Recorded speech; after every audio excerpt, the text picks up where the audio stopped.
Zdravím všetkých milovníkov kávy. Dnes si spolu pripravíme kávovo-čokoládový tart so snehovou čiapkou. Tak poďme na to.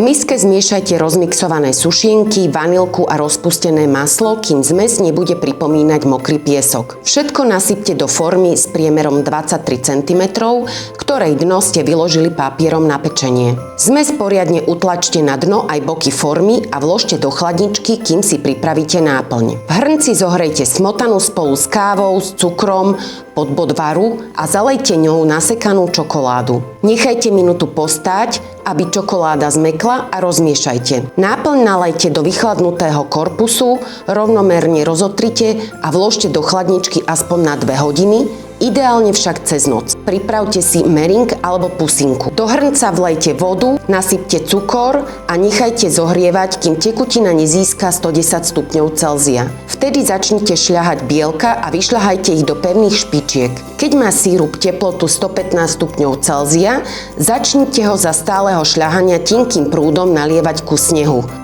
Nakoniec zapracujte vanilkový extrakt a kávu.